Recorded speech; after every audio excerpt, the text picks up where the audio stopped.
வாழ்க வையகம், வாழ்க வளமுடன்.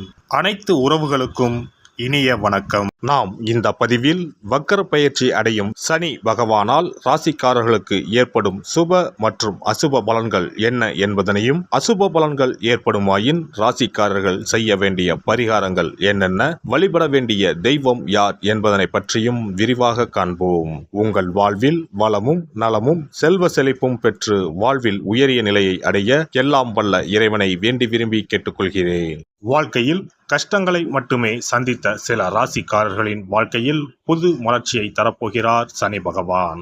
இந்த பயிற்சியின் போது சில ராசிக்காரர்களை வாழ்க்கையின் உச்சத்திற்கு கொண்டு செல்ல போகிறார். ஒருவர் செய்த கர்ம வினைகளுக்கு ஏற்ப பலாபலன்களை கொடுப்பவர் சனி பகவான். சனி பகவான் மனது வைத்தால் போதும், குப்பையில் இருப்பவர்கள் கூட கோபுரத்திற்கு செல்வார்கள். மன்னராக இருப்பவர்கள் கூட முடி துறந்து நாடு இழந்து நலன் போல அலைய வேண்டியதுதான். சிவனாக இருந்தாலும் யமனாக இருந்தாலும் சனியின் தண்டனையில் இருந்து தப்ப முடியாது. எல்லோருக்கும் ஒரே தீர்ப்புதான்.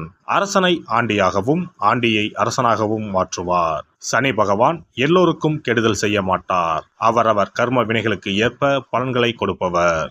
சனி பெயர்ச்சியால் யாருக்கெல்லாம் பாதிப்பாக இருந்ததோ அவர்களுக்கு சில நன்மைகள் நடைபெறப் போகிறது.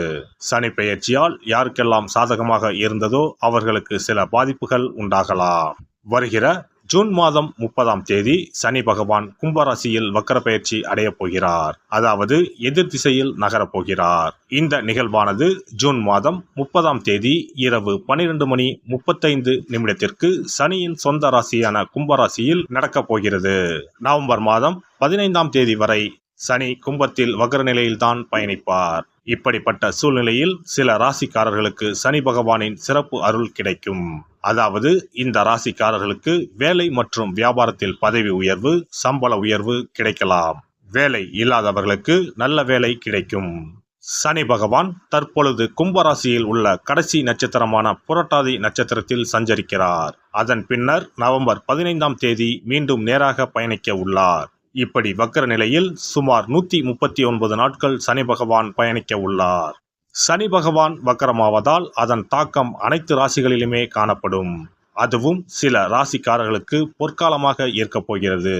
மேலும் நிதி நிலையில் நல்ல உயர்வும் தொழிலில் நல்ல முன்னேற்றமும் ஏற்பட உள்ளது. திருமண வாழ்க்கையில் மகிழ்ச்சி அதிகரிக்கும். இனி உங்கள் ராசிக்கான பலன்கள் என்ன என்பதனை பற்றி காண்போம். மிதுன ராசி அன்பர்களே, இதுவரை இருந்து வந்த பிரச்சனைகள் விலகும். கடந்த 9 வருடங்களாக இழுபறியாக இருந்து வந்த சிக்கல் ஒன்றுக்கு தீர்வு கிடைக்கும். பொருளாதார அளவில் நல்ல பலன்கள் உண்டாகும். எதிர்பார்த்த சம்பள உயர்வு கிடைக்கும். அலுவலகத்தில் உங்கள் கை ஓங்கும். எதிர்த்தவர்கள் அடங்குவார்கள். புதிய விஷயங்களை கற்றுக்கொள்வீர்கள். வியாபாரத்திலும் லாபம் அதிகரிக்கும். குடும்பத்தில் மகிழ்ச்சி உண்டாகும். பிரிந்திருந்த தம்பதிகள் ஒன்று சேரும் வாய்ப்பு உண்டு. புதிய மனிதர்களின் சந்திப்பால் மனதிற்கு மகிழ்ச்சி கிடைக்கும். 10ஆம் வீட்டில் இருக்கும் ராகு பகவான் உங்களை பலப்படுத்தி கொண்டிருக்கிறார். எனவே கடன் பிரச்சனைகளுக்கு தீர்வு கிடைக்கும். அலுவலக ரீதியாகவும் நற்பலன்கள் அதிகரிக்கும். என்றாலும் குடும்பத்தில் ஒருவருக்கொருவர் விட்டு கொடுத்து செல்வது நல்லது. மனதில் சாதிக்க முடியும் என்ற தன்னம்பிக்கை துளிர்விடும். சவால்களில் வெற்றி பெறுவீர்கள். பழைய வாகனத்தை மாற்றுவீர்கள். இனி ஓரளவு வசதியான வீட்டுக்கு மாறுவீர்கள். மகனுக்கு அயல்நாடு தொடர்புடைய நிறுவனத்தில் வேலை கிடைக்கும். பழைய கடனை தீர்க்க உதவிகள் கிடைக்கும். சொந்த வீடு வாங்குவீர்கள். வழக்கில் நல்ல தீர்ப்பு வரும். பங்காளி பிரச்சனைகள் தீரும். திட்டமிட்ட காரியங்கள் அனைத்தும் கைகூடும். தன்னிச்சையாக சில முக்கிய முடிவுகள் எடுப்பீர்கள். சோர்வு நீங்கி துடிப்புடன் செயல்பட தொடங்குவீர்கள். எதிர்பாராத பணவரவு உண்டு. பழைய கடனை தீர்ப்பதற்கு புதிய வழி பிறக்கும். சகோதரிக்கு நல்ல விதத்தில் திருமணம் முடியும். மனைவி வழி உறவினர்களால் ஆதாயம் உண்டு. வியாபாரத்தில் வேலையாட்களை மாற்றுவீர்கள். உத்தியோகத்திலும் மதிப்பு மரியாதை கூடும். இல்லத்தரசிகளே, தங்க ஆபரணங்களை வாங்கி சேர்ப்பீர்கள். பிள்ளைகள் உதவிகரமாக இருப்பார்கள். மாமனார் மாமியாருடன் கருத்து மோதல்கள் நீங்கும். அலுவலகம் செல்லும் பெண்களே, இனி பணியில் நிரந்தரமாக்கப்படுவீர்கள். கன்னி பெண்களே, விரைவிலேயே திருமணம் நடைபெறும். மாணவ மாணவிகளே, உயர்கல்வியில் வெற்றி பெறுவீர்கள். விரும்பிய கோர்ஸில் சேர்வீர்கள். ஆசிரியரின் அன்பை பெறுவீர்கள். வியாபாரிகளே, இனி சந்தை நிலவரம் அறிந்து புதிய சரக்குகள் கொள்முதல் செய்வீர்கள். நல்ல வேலையாட்கள் அமைவார்கள். புது ஏஜென்சி எடுப்பீர்கள். கெமிக்கல், இரும்பு, பாசுமதி அரிசி, எண்ணெய் வகைகளால் லாபம் உண்டு. உத்தியோகத்தில் இனி உங்கள் கை ஓங்கும். உங்களை புரிந்து கொள்ளும் அதிகாரி வந்து சேர்வார். எதிர்பார்த்த சலுகைகள் கிடைக்கும். பழைய சம்பள பாக்கிகளும் வந்து சேரும். அயல்நாட்டு தொடர்புடைய நிறுவனங்களில் இருந்து புதிய வேலைகள் வந்து அமையும்.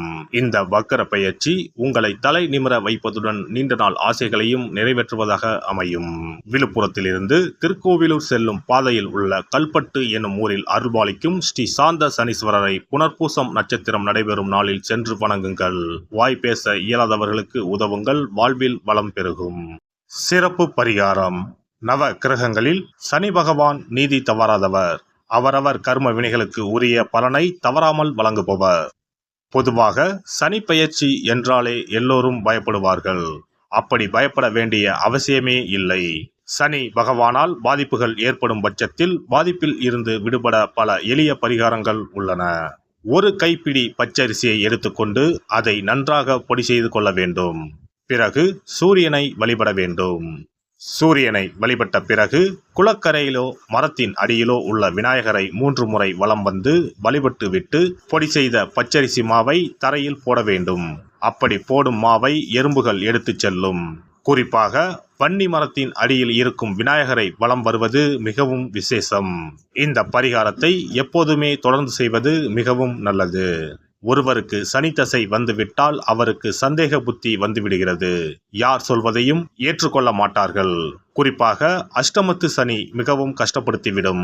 7.5 சனியின் பாதிப்பை விடவும் அஷ்டமத்து சனி மிக அதிக பாதிப்பை ஏற்படுத்தும்.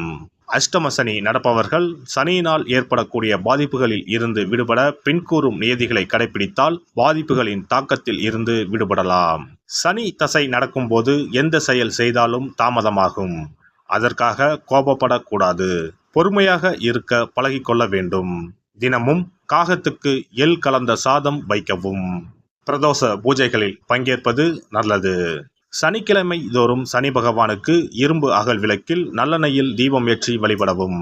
கருங்குவளை மலர்களால் சனி பகவானுக்கு அர்ச்சனை செய்து வரலாம். வன்னி மர இலைகளை மாலைகளாக தொடுத்து சிவபெருமானுக்கு சனிக்கிழமை தோறும் சாற்றி வணங்கி வழிபடவும். சனிக்கிழமை அன்று அசைவ உணவு கண்டிப்பாக சாப்பிடக்கூடாது. சனிக்கிழமை தோறும் நல்லெண்ணெய் குளியல் செய்தால் கெடுதல் குறையும். விநாயகர் வழிபாடு செய்யலாம். அனுமன் வழிபாடு சனி பகவானின் தொல்லைகளை குறைக்கும். ஞாயிற்றுக்கிழமை மாலை ராகு கால வேளையில் கால பைரவரை வணங்கி வரலாம். தேய்பிறை அஷ்டமி நாளில் கால பைரவரை வணங்கி வருவது நன்மை தரும். ஏழை மாணவர்களின் படிப்பு செலவுக்கு உதவலாம். சனி பிரதோஷ வழிபாடு செய்வது சிறப்பு. அன்னதானத்துக்கு உதவி செய்யலாம். சித்தர்களின் பீடங்கள், ஜீவ சமாதி பீடங்களுக்கு சென்று வணங்கி வழிபடலாம். வன்னி மரத்தை சுற்றி வந்து வணங்க வேண்டும். இதனால் சனி பகவானின் கொடுமையான பாதிப்புகள் விலகிவிடும். பிரதோஷ காலத்தில் சிவபெருமானுக்கு வில்வ இலை கொடுத்து வணங்க வேண்டும். தினமும் ராமநாமம் ஜபித்து வந்தால் சனி பகவானின் தொல்லையிலிருந்து தப்பிக்கலாம். கால்கள் இல்லாமல் நடக்க இயலாதவர்களுக்கு இயன்ற உதவியை செய்யலாம். இந்த வழிமுறைகளை முறையாக கடைபிடித்து சனியினால் ஏற்படக்கூடிய பாதிப்புகளின் தாக்கத்தில் இருந்து விடுபடலாம். எல்லாம் வல்ல இறையருளால் நீங்களும் உங்கள் அன்பு குடும்பமும் உடல் நலம், நீலாயுள், நிறை செல்வம், உயர் புகழ், மெய்ஞானம் ஓங்கி வாழ்க வளமுடன். இந்த வீடியோ பதிவு உங்களுக்கு பிடித்திருந்தால் லைக் பண்ணுங்க, கமெண்ட் பண்ணுங்க, ஷேர் பண்ணுங்க. மறக்காம சப்ஸ்கிரைப் பண்ணுங்க. பக்கத்துல இருக்கிற பெல் பட்டனை கிளிக் பண்ணுங்க. நன்றி, வணக்கம். ஓம் நமச்சிவாய. சிவாய நம.